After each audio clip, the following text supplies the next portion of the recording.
Je vous remercie de me donner cette opportunité de me prononcer sur cette tournée qui est vraiment une très bonne tournée. Elle est la bienvenue.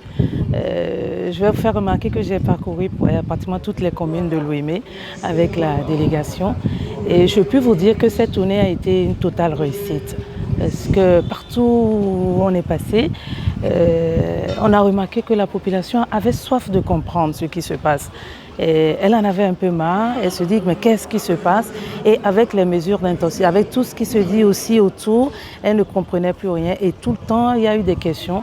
Et ces questions-là, les membres de la délégation ont tous répondu avec suffisamment de clarté. Aujourd'hui, on peut comprendre que tout ce qui a été à la base de la cherté de la vie, ça va être déjà la pandémie de Covid-19 et ensuite la guerre en Russie et en Ukraine qui sévit actuellement et qui n'est pas finie, qui continue.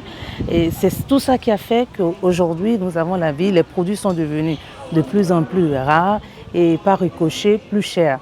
Donc cela explique tout ce qui se passe. Et ça, les membres de la délégation l'ont suffisamment martelé tout au long de cette tournée. L'autre chose également, c'est que le gouvernement n'est pas resté les bras croisés.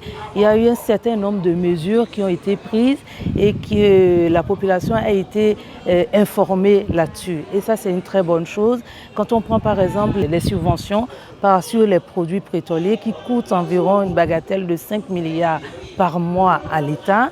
Et quand on prend également les exonérations des taxes sur les produits alimentaires tels que le blé, l'huile et autres, le riz, tout ça là, la population n'était pas au courant de ça. Aujourd'hui, on sait que s'il n'y avait pas ces mesures, on aurait eu la vie encore beaucoup plus dure.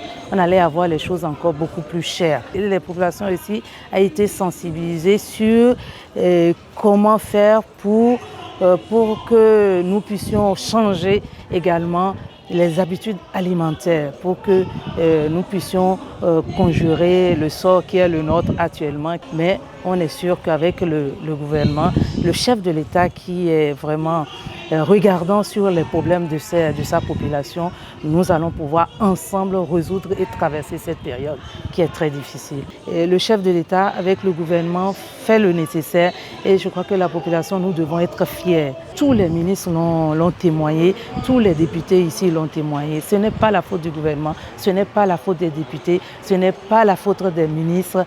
Le problème est mondial. Il est mondial et c'est ensemble que nous allons dépasser tout ça là. Et ce que je peux vous dire, mes impressions sont très bonnes. Et très bonnes dans le sens où d'abord l'approche utilisée par le gouvernement permet de mieux expliquer, de mieux éclairer la population. Sur plusieurs questions, nous-mêmes on peinait vraiment à leur donner, à leur apporter certaines explications vu que nous ne sommes pas la source de l'information.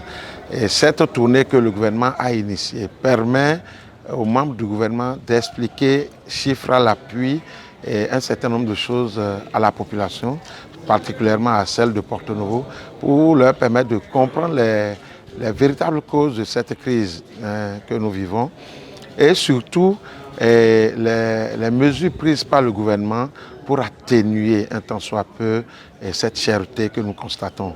Nous avons compris que les causes sont de diverses sources. Il y a la Covid, il y a la guerre entre la Russie et l'Ukraine, il y a, disons, le djihadisme dans la sous-région, et disons l'anticipation du gouvernement en la matière pour permettre à nos producteurs d'avoir des engrais de bas prix.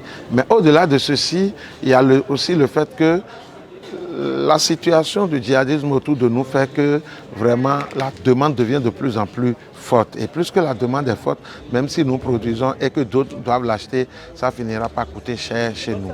C'est dire que vraiment cette démarche pédagogique que le gouvernement a entreprise pour mieux éclairer la population, elle est la bienvenue.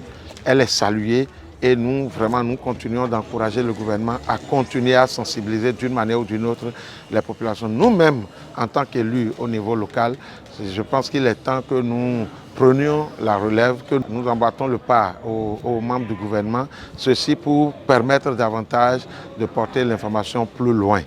C'est dur, mais nous gardons l'espoir que ça va passer.